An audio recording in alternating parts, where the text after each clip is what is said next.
La radio como la conoces, déjala de lado. Lo que viene ahora es otra cosa. Alberto Peralta se propuso cambiar tu experiencia como oyente, fusionando elementos que otros conductores han desechado.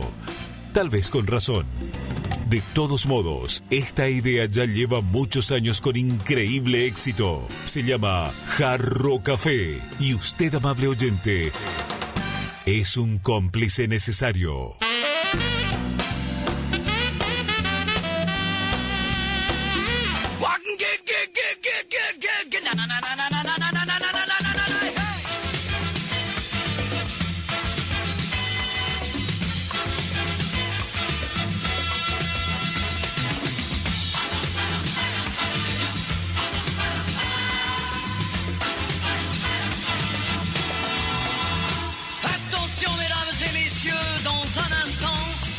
Installez-vous dans votre fauteuil bien gentiment.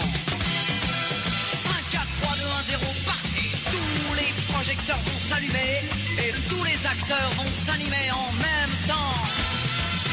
Attention mesdames et messieurs, c'est important. On va commencer. C'est toujours la même histoire depuis la nuit des temps. L'histoire de la vie et de la mort, mais nous allons changer le décor. Espérons qu'on la jouera encore dans 2000 ans.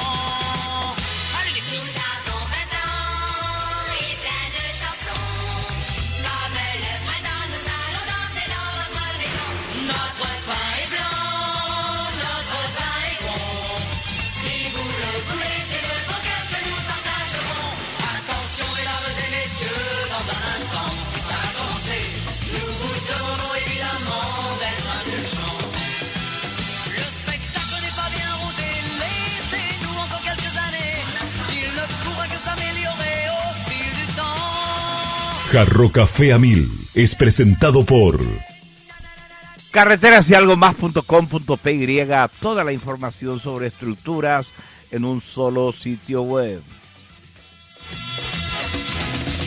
Granusa, excelencia en nutrición animal. Y Coca-Cola retornable, menos plástico para el mundo, más ahorro para vos. Coca-Cola, magia de verdad. Muy bien, muy buenas tardes. ¿Cómo están ustedes? Bienvenidos a Jarro Café. Hoy estoy particularmente, para mí es un día particularmente feliz porque recibí un regalo que para mí no tiene precio.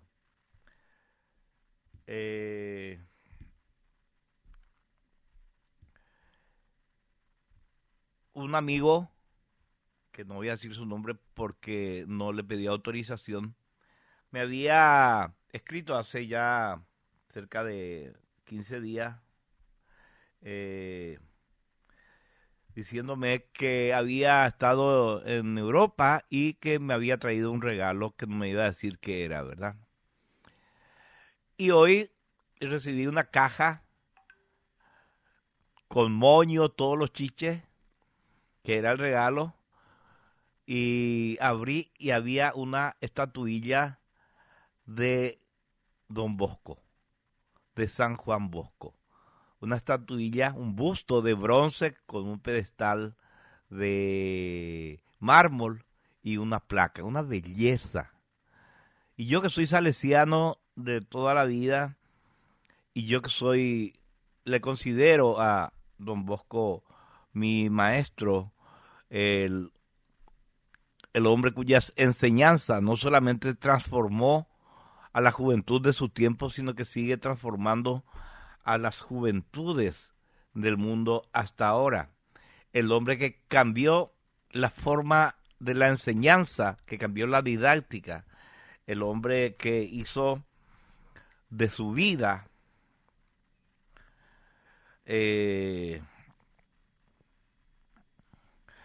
un ejemplo de amor al prójimo. Y entonces yo pensé, cuando estaba en la radio, llevar a casa ese regalo, esa estatuilla, y ponerla en la sala, pero después en casa dije, mejor que don Bosco me acompañe más permanentemente. Estoy poco en la sala y más en el dormitorio. Y así que lo que hice fue ponerla como autor privilegiado en mi mesita de luz.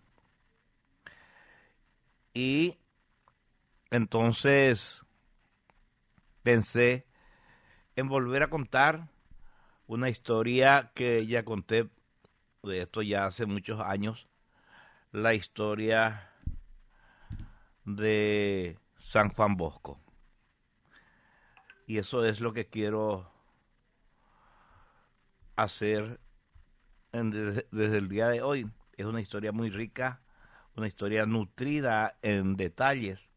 Por lo tanto, probablemente vamos a estar contando la historia de San Juan Bosco durante unos días, para que ustedes también, los que no saben, los que son salesianos seguramente que saben al dedillo la historia de Juan Bosco y de su obra, pero acercar un poco esta figura señera de la Iglesia Católica y de la educación a la audiencia, a los que se interesen en el tema. El amigo, el amigazo que me trajo semejante regalo, también es salesiano. Así que él también conoce seguramente la magnitud del regalo que me hizo, por lo cual le agradezco infinitamente. Un gesto de amistad invalorable y de saber exactamente qué es lo que se le puede dar a un amigo para ponerlo feliz. Bien, vamos a hablar entonces hoy de Giovanni Bosco, de San Juan Bosco. En el corazón del siglo XIX, en una aldea chiquitita de Italia, nació este que iba a ser después el padre y el maestro de la juventud, que iba a ser conocido como, que es conocido como San Juan Bosco. Desde muy chico, Juan Melchor Bosco, que así se llamaba, Juan Melchor, mostró una sensibilidad única, digamos, para los asuntos espirituales, para los asuntos de los sentimientos y del alma. Desde chico, desde niño, él le decía a sus padres y después a su mamá, cuando quedó huérfano de padre, que él iba a servirle a Dios de una manera extraordinaria. Y cuando le preguntaban, ¿qué vas a hacer? Él decía, no sé exactamente cómo y qué voy a hacer, pero tengo sueños, dijo el tipo. Sueño algunas cosas que no puedo explicar ahora. Más tarde, esos sueños iban a ser interpretados como profecías. Y evidentemente ya se empezaba a moldear la vocación de servicio del pequeño Giovanni Melchor.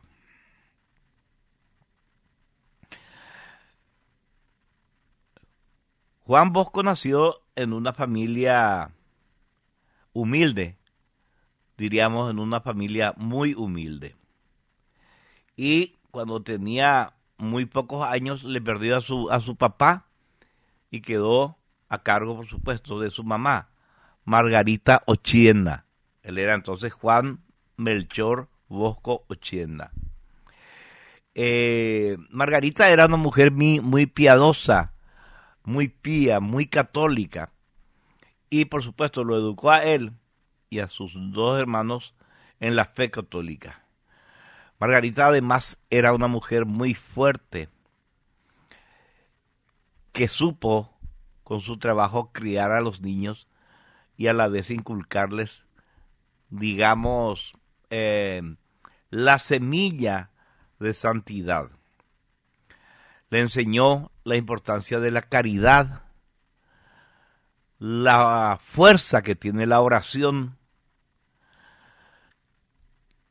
la virtud que encierra el trabajo arduo, el trabajo sin descanso. Y esas tres cosas, la caridad, la oración y el trabajo incansable, acompañaron toda su vida a nuestro héroe. La presencia de Margarita, de su mamá, iba a ser tan impactante, tanto en la vida de Juan como en la comunidad, que años más tarde sería llamada Madre Margarita por los jóvenes que eran acogidos en las casas fundadas por su hijo. La juventud de San Juan Bosco estuvo marcada por la humildad del hogar de donde provenía, pero también por una férrea voluntad para estudiar, para cultivarse, a pesar de las enormes dificultades económicas.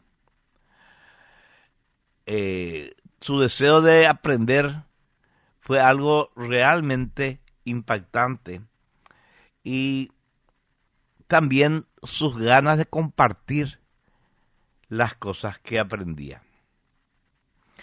Esta dación al estudio en medio del trabajo, sorteando las dificultades económicas, por supuesto que les llamó la atención a sus maestros, a los sacerdotes locales de la aldea donde nació, que, dicho sea de paso, no les conté cómo se llamaba, es la aldea de Bequi. Y estos sacerdotes le vieron a él como a un joven con un futuro prometedor. Y uno de estos sacerdotes que le vieron como un joven prometedor, le animó a buscar la formación sacerdotal. Le dijo: vos tenés que ser sacerdote. Es mucho el estudio, es mucha la preparación, pero creo que vos podés ser un buen sacerdote. Así que él abrazó con toda su alma esa idea, a pesar de los obstáculos financieros y sociales que tuvo durante sus años de formación en el seminario. El joven Giovanni siguió cultivando en esos tiempos de estudio una profunda vida de oración y de gran devoción a la Virgen María. Muchas veces cuando uno escarba en la vida de personas que marcaron a la humanidad, como es el caso de Juan Bosco, vemos que tienen un componente de espiritualidad muy grande. Y eso es lo que trasuntaba Juan Bosco desde muy jovencito. Bueno, lo cierto es que estábamos en una época, a mediados del siglo XIX, en una época de grandes transformaciones sociales. Estaba en auge la revolución industrial. La revolución industrial generó en sus primeros tiempos enormes dificultades para la sociedad.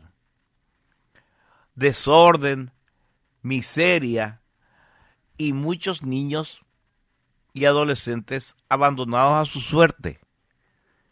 condenados a criarse solos en las calles, porque tanto papá como mamá trabajaban, los salarios eran exiguos, los horarios eran altísimos, todo eso fue cambiando por suerte después. Pero cuando empezó la revolución industrial era realmente la explotación del obrero por el capital, algo que después cambió drásticamente, pero así empezó, ¿verdad? Y eso generó una cantidad enorme de niños y jóvenes dejados a su suerte en las calles. Lo cierto es que desde el principio de su actividad sacerdotal, Juan Bosco sentía una especie de llamado interior para ayudar a esos jóvenes. En 1841 le ordenan sacerdote y en sus votos sacerdotales tomó como lema las palabras de San Francisco de Sales. ¿Cuál lema adoptó Giovanni Bosco? Dame almas y llévate los demás. De paso, por eso la congregación que fundó se llama la Congregación Salesiana, por San Francisco de Sales, que era el santo al que se encomendaba siempre Giovanni Bosco. Dame almas y llévate lo demás. Don Bosco veía en los jóvenes abandonados de la ciudad donde estaba, Turín, un enorme campo para sembrar el evangelio y para darles contención y un rumbo a las vidas de estos jóvenes. Jóvenes sin familia, sin educación, expuestos a todo tipo de peligros morales y materiales. Y decidió temprano que estos serían el centro de su misión, digamos. Sabía que sin ayuda, sin un norte, sin una esperanza, estos jóvenes iban a estar condenados a la marginalización. ¿Qué es lo que hizo Don Bosco?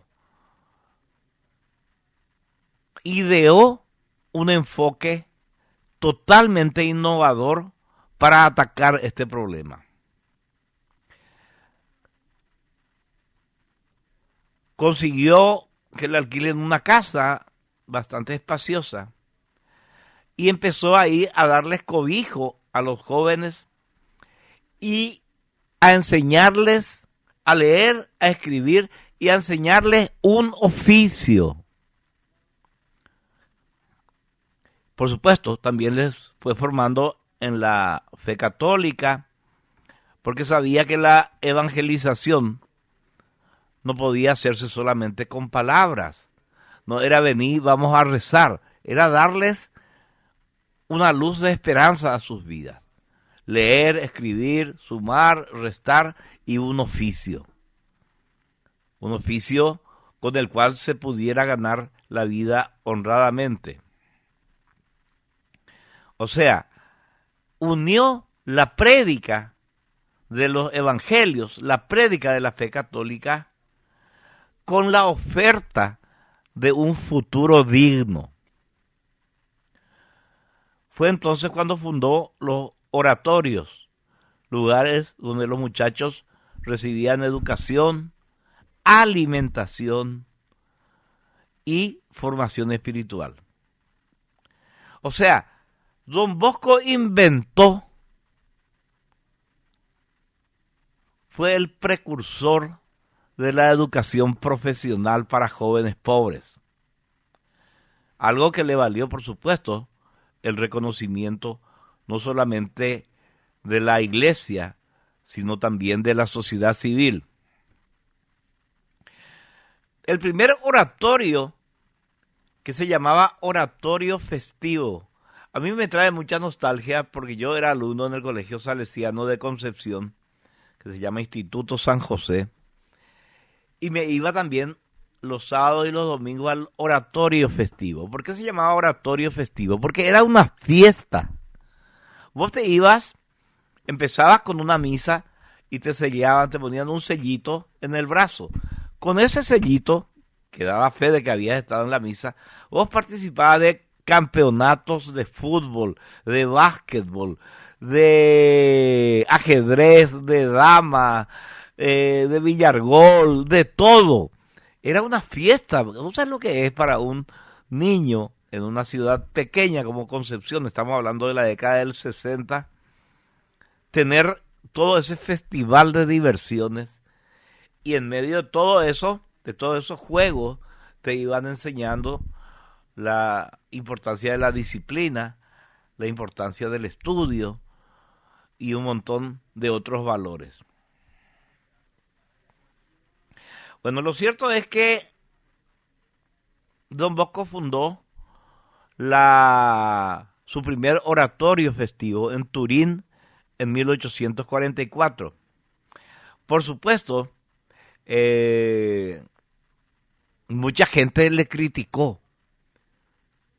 ¿Qué podés esperar de estos vagos? ¿Cómo le podés ayudar a estos pequeños rateros delincuentes?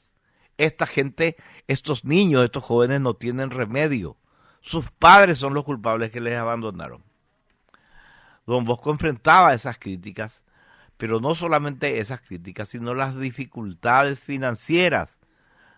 No tenía los recursos para sostener la manutención de estos jóvenes.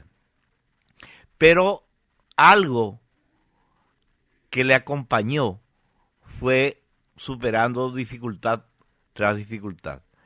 Ese algo era su fe inquebrantable y su confianza en, él decía, Dios va a proveer con la intercesión de su madre, la Virgen María.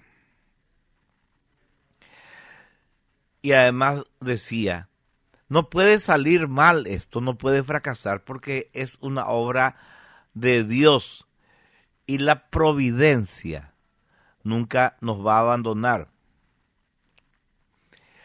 Y a lo largo del tiempo, muchas veces, parecía que los recursos materiales no iban a alcanzar, que iba a colapsar la iniciativa. Pero, milagrosamente, algo pasaba para suplir las necesidades de los jóvenes protegidos por San Juan Bosco. Los que conocieron esa etapa de su vida se asombraban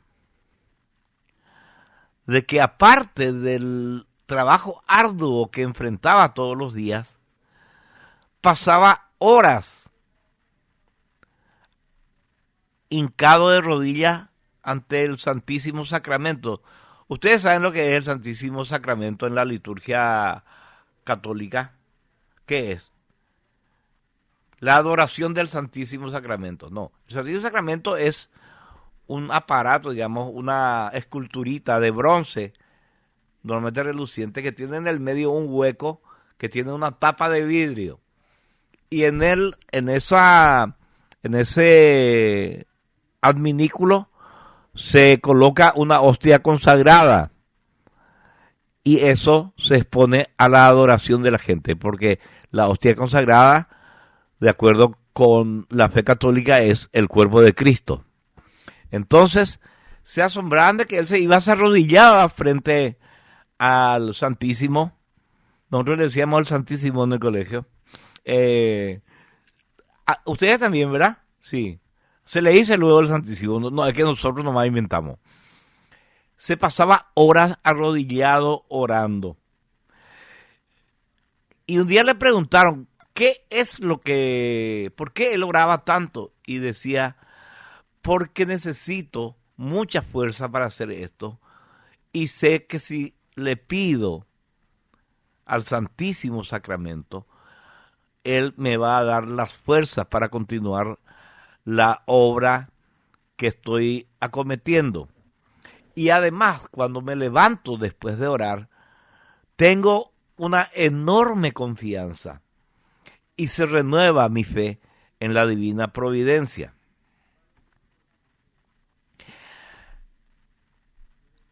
Ustedes saben la historia de María Auxiliadora, ¿verdad?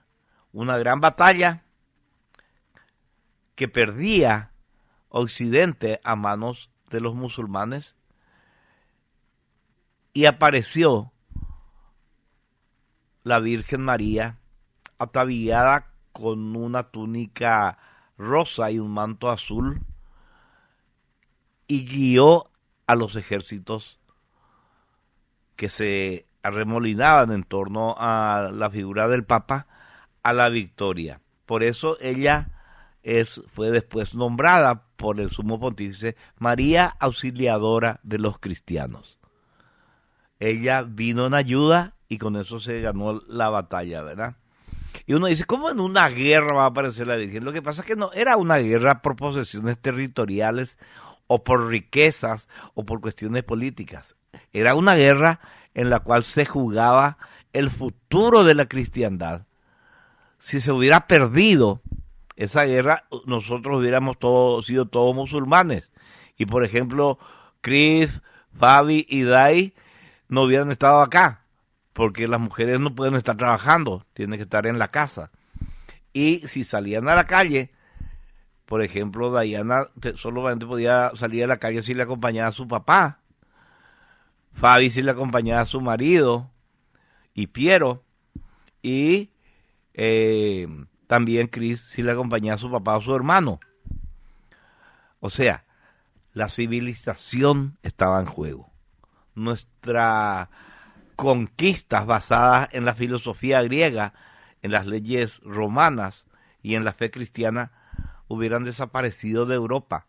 Por eso fue tan importante la presencia de María Auxiliadora de los cristianos.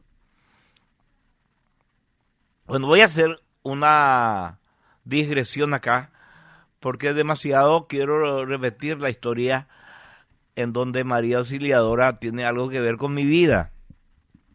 Yo nací con un problema que era una fisura cardíaca, con corrimiento de sangre.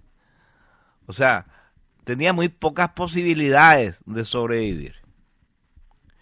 Y mi mamá, que era muy devota, todas las mañanas iba a la iglesia a rezarle a María Auxiliadora para que me cure, para que se encuentre una solución a mi problema.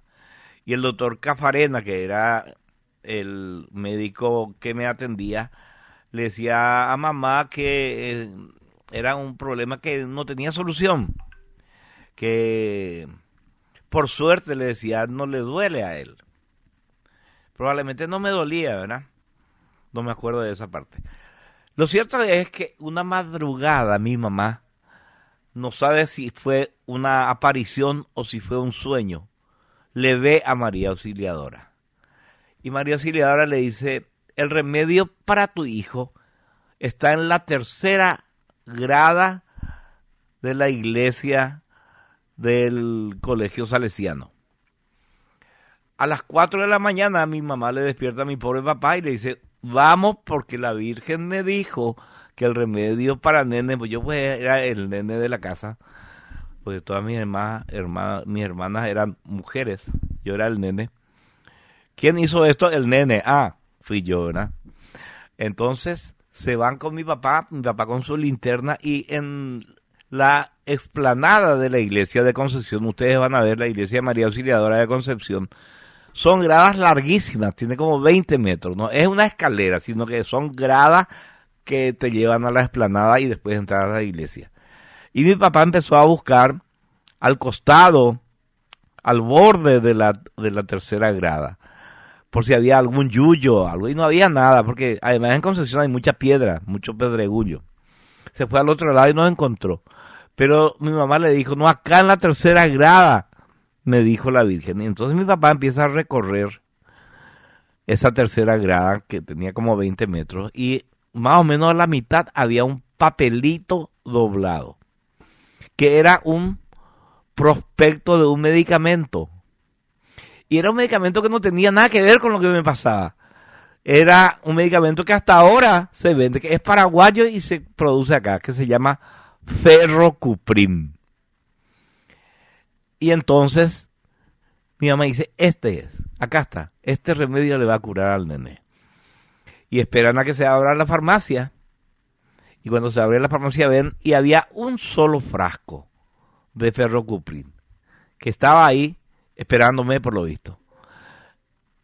Compran el frasco, me dan de tomar, no sé cada cuántas horas, y a la semana me llevan al médico y había desaparecido la fisura cardíaca y ya no tenía el corrimiento de sangre. Bueno, o sea, yo también, así como si hubiera perdido la batalla, si no estuviera estado María Auxiliadora, acá Chris, Fabi y Dayana no hubieran estado en la radio, yo tampoco hubiera estado si no era por María Auxiliadora. Bueno.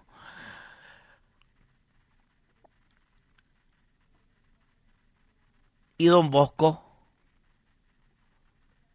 prohijó entre sus protegidos también la veneración y la fe protectora de María Auxiliadora. Hay una diferencia entre adoración y veneración. De acuerdo con los preceptos de la iglesia, se adora solamente a Dios y al resto se venera a María. María es objeto de veneración. Entonces, él le declara a María Auxiliadora la madre protectora de los jóvenes que cuidaba. Bueno,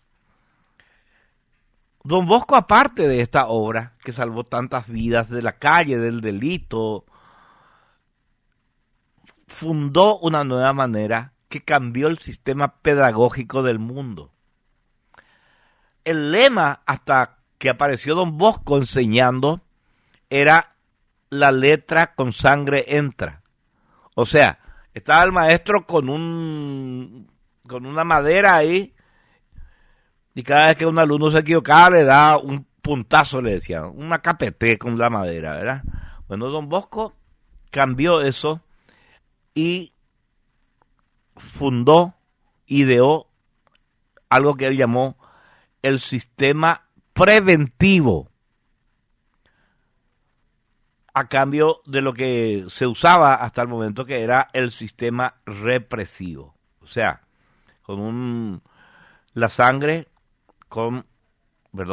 la letra con sangre entra, ¿verdad?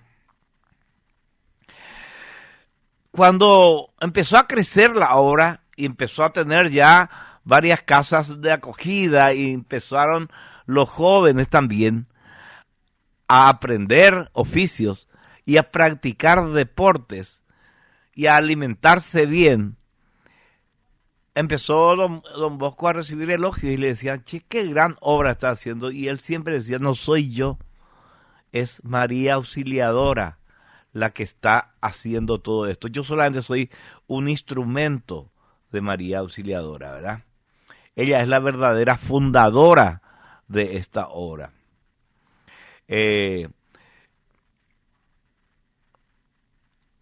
Entonces, don Bosco decía en el sistema preventivo que él ideó,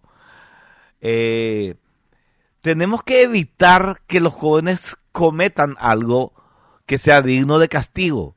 Por eso es el sistema preventivo. Él creía que era posible educar y formar sin castigos severos, cambiar los castigos con amor, razón y religión. Tenemos que prevenir en lugar de remediar, decía. Y aparte del oficio, aparte de las letras, aparte de los números, los jóvenes tienen que ser formados con valores sólidos. Inculcarles la importancia de la honestidad, la importancia del trabajo, la importancia del querer abrirse paso por las vías normales, no buscando atajos. Y eso es algo realmente que en ese tiempo era absolutamente revolucionario y creaba incredulidad, decía la gente, las autoridades educativas inclusive. Este sistema no va a funcionar. Estos jóvenes, si no se les garrotea, no van a entender nada.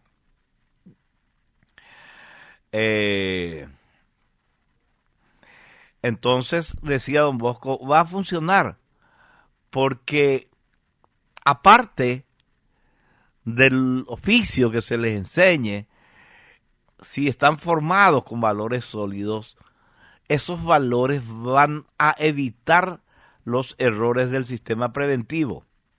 Era una idea absolutamente revolucionaria para el siglo XIX.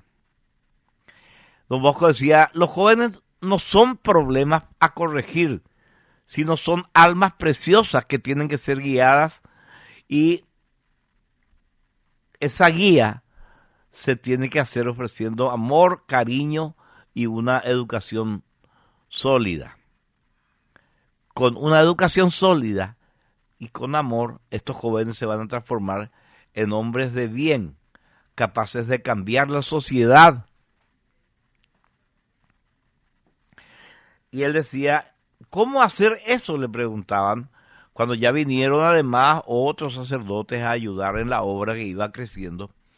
Lo que hay que hacer, decía don Bosco, primero es conquistar el corazón de un joven, para después orientarlos en el camino de la fe y la virtud. La fama de la obra de don Bosco en Turín empezó a crecer por toda Italia. Entonces, personas de todas partes venían a conocer su obra, impresionadas por los frutos que producía. Pero por supuesto, esa fama y esa admiración también atrajo enemigos. Nunca faltan los envidiosos. Nunca falta el fiestambreija. Y estos enemigos le veían como un perturbador del orden social. Alguien que quería subvertir las normas establecidas. Hubo intentos de silenciarlo y de sacarlo del camino a don Bosco, tanto a través de críticas en la prensa, como también a través de medios más violentos. Don Bosco sufrió varios atentados, pero siempre parecía tener un ángel guardián que lo cuidaba, y siempre también se mantuvo tranquilo, se mantuvo confiado, creyendo, decía, la mano de Dios me protege. Los jóvenes, con el correr de los años, muchos de ellos se convirtieron también en sacerdotes, inspirados por el ejemplo de su mentor, consagraron sus vidas al servicio de los jóvenes en situación de calle. Así nació la Congregación Salesiana. Eso fue en el año 1859. Y en su acta fundacional, don Bosco señala que el propósito de la Congregación Salesiana es agrandar la obra que estaban haciendo y llevar el amor de Cristo y de María Auxiliadora a los jóvenes de todo el mundo.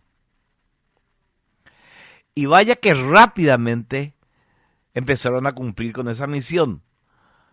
Los salesianos se expandieron rápidamente por muchas naciones, llevando siempre el modelo de la educación preventiva que don Bosco había ideado.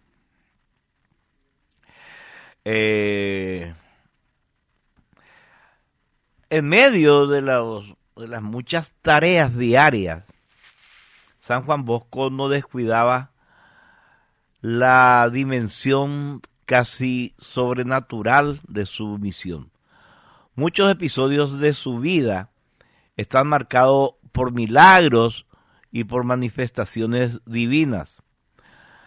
Los que somos alumnos salesianos conocemos los milagros de Don Bosco,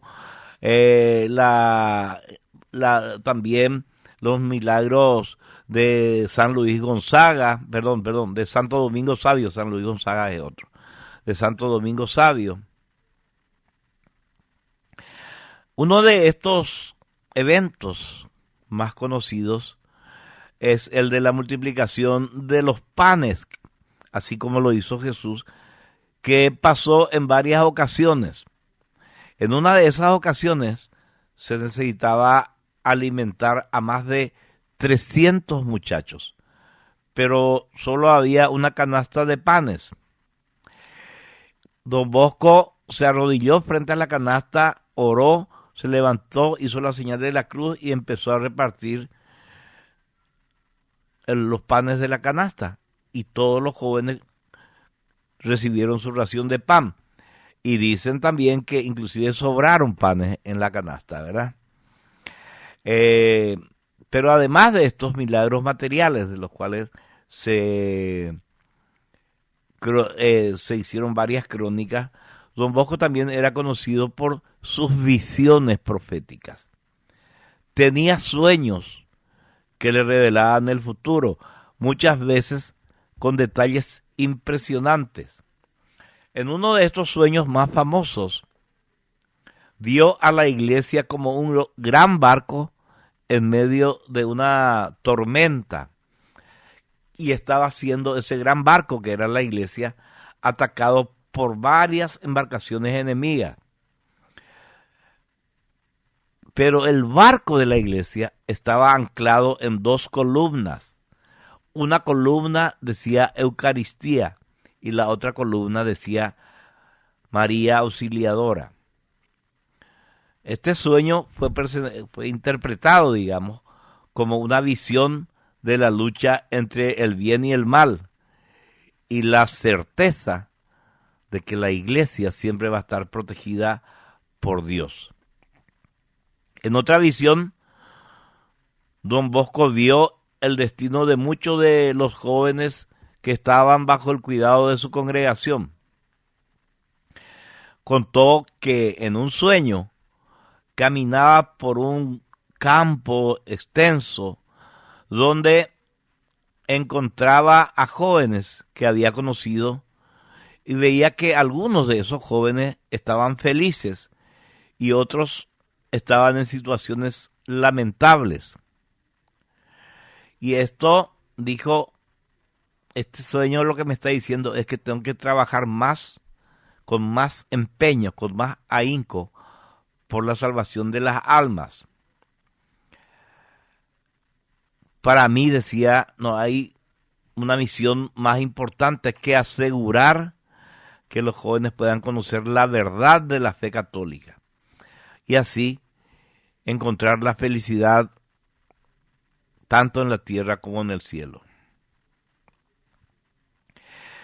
Don Bosco, aparte de alimentarlos, de cobijarlos, de enseñarles las letras, de enseñarles un oficio, se centraba también en la enseñanza de la importancia de la misa diaria y de la comunión frecuente. Don Bosco les decía a los jóvenes que estos sacramentos eran las mayores fuerzas contra el pecado y contra las tentaciones del mundo. Bueno, ya hablamos también de que era un hombre de oración, pero con especial énfasis en el rosario. Ustedes saben lo que es el rosario, ¿verdad? El rosario es una oración mariana en la cual se repite como un mantra el Dios te salve y el Santa María, y cada 10 Dios te salve y Santa María hay un momento en que uno de los que están participando reza un misterio, ¿verdad? Hay misterios gozosos, misterios gloriosos, misterios dolorosos. Juan Pablo II agregó un misterio, el misterio luminoso en el rosario. O sea, ya hay 6 ahora. Bueno, lo cierto es que Don Bosco decía, el rosario es el arma más poderosa contra el demonio. Por eso siempre alentaba a sus jóvenes a rezar el rosario diariamente. El rosario, decía, es una cadena de gracia que une a la tierra con el cielo. Y a través del rosario muchas bendiciones son derramadas sobre ustedes, muchachos. Pasó el tiempo, siempre Don Bosco trabajando con mucha fuerza, con mucha dedicación.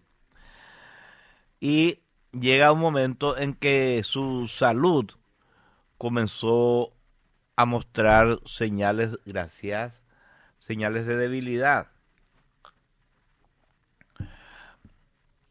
Y la intensidad de su trabajo, las noches en vela, tratando de resolver problemas, comenzaron a pasarle factura. Aún así, nunca dejó de atender a los jóvenes que le buscaban. Y él decía, para mí cada minuto es una oportunidad para hacer el bien. Y ya me va a tocar descansar cuando me muera. Cuando se acercaba al fin de su vida, Don Bosco seguía firme y sabía que su misión, sin embargo, en la tierra estaba llegando a su fin. Pero dijo, mi obra va a continuar a través de los salesianos y de todos aquellos que van a seguir sirviendo a los jóvenes con amor. El 31 de enero de 1888, Don Bosco dio su último suspiro y fue una muerte muy sentida. Alrededor de su lecho de enfermo se arremolinaron un montón de jóvenes para darle el último adiós. Y Don Bosco falleció con una sonrisa. Por supuesto, las muestras de pesar fueron muchísimas. Había sido una vida que había salvado innumerables vidas, no solamente en Turín, no solamente en Italia, sino en varias partes del mundo.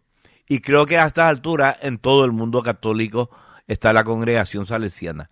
Acá nosotros tenemos solamente en Asunción y alrededores tenemos el Colegio Monseñor Lasaña, el Colegio Sagrado Corazón de Jesús Salesianito, que es mi colegio, el Colegio María Auxiliadora, el Colegio y Oratorio San Luis, Santo Domingo, acá en el kilómetro 9 o 10, y así.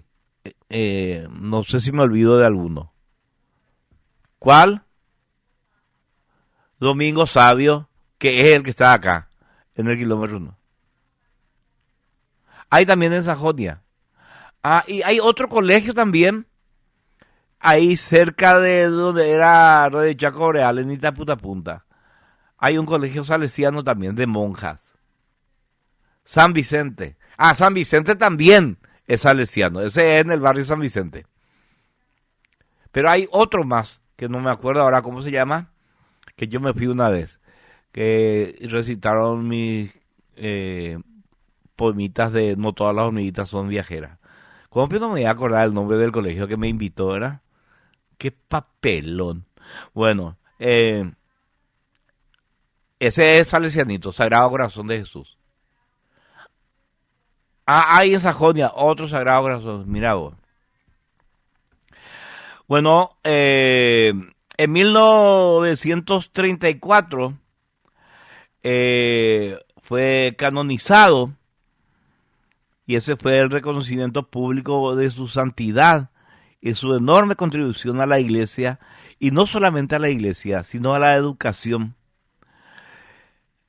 Mostró al mundo la importancia de la educación basada en los principios cristianos, y que sobre todo los cristianos que tienen fe, decía él, no tienen que dejar de lado la oración, porque eso trae serenidad y cercanía con Dios. Así que les quería contar la historia de este italiano nacido en una pequeña aldea que se hizo universal sin necesidad de contar con una gran fortuna o un gran ejército. Se expandió por el mundo a través de su fe inquebrantable en una idea que era de que los jóvenes merecen ser ayudados. O sea, no solamente él hizo una obra de salvación de almas, sino que una obra que significó para miles y miles, y significa para miles y miles de jóvenes, una educación en la rectitud y en la importancia de una vida recta y una vida honesta. Y también mostró la importancia del amor por el prójimo y de la fe que mueve montañas.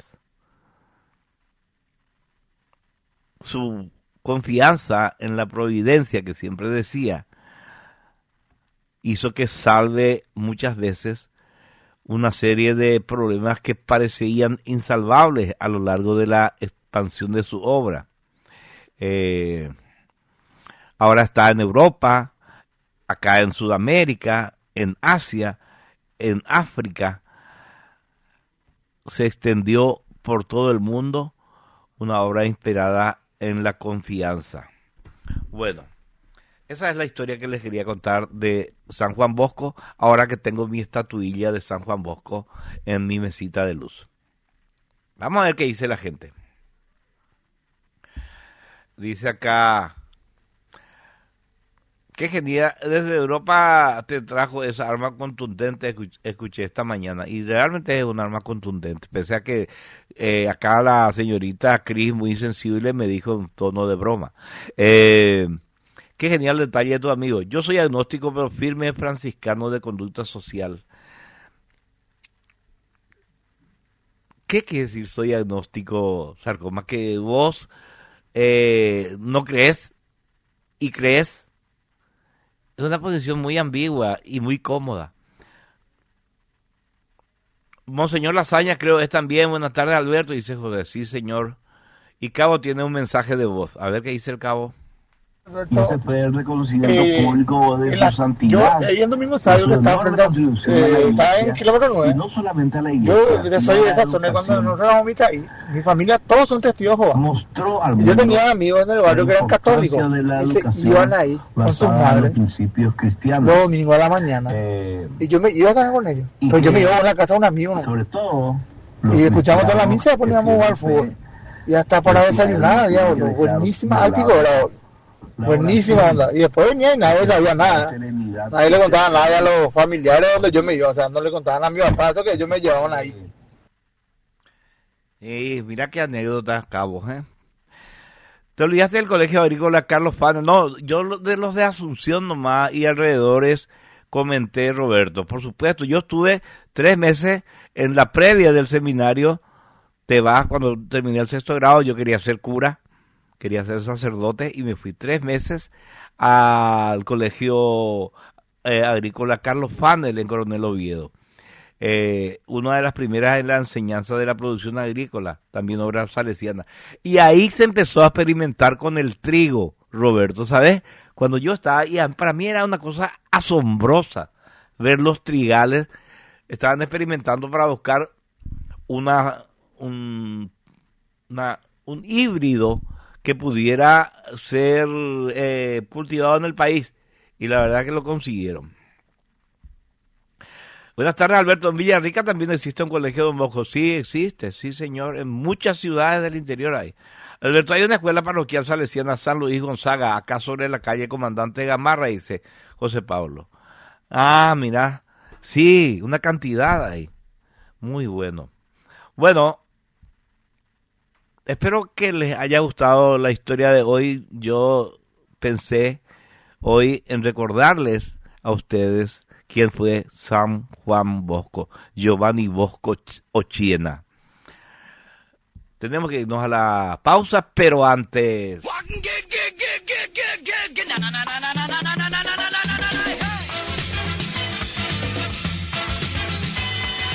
En tu producción ganadera es necesario que tomes acciones estratégicas. Con Granusa, armar el más efectivo proyecto de suplementación del ganado y optimizar los insumos disponibles en tu establecimiento.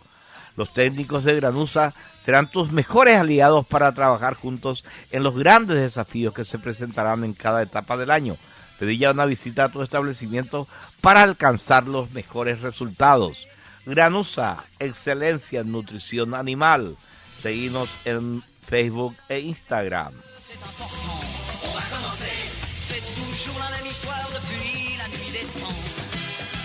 Carreteras y algo más de Andrea Peris es un medio digital paraguayo enfocado en las carreteras, infraestructura, agua y saneamiento, tecnología, eventos, en donde mostramos el crecimiento del país. Pedí ya ser parte de este gran sector que une a quienes consideran que la infraestructura es la base del desarrollo. Desde Carreteras y algo más ofrecemos espacios publicitarios en redes sociales y en nuestra plataforma web. Conocenos más en www.carreterasyalgomás.com.py. Desde Coca-Cola Paraguay reafirmamos nuestro compromiso con la circularidad de los envases. Por eso, ahora las botellas de spray están hechas 100% con material reciclado. O también puedes unirte al ciclo de la frescura, separar tus residuos y darle una nueva vida a tus botellas. Coca-Cola, magia de verdad.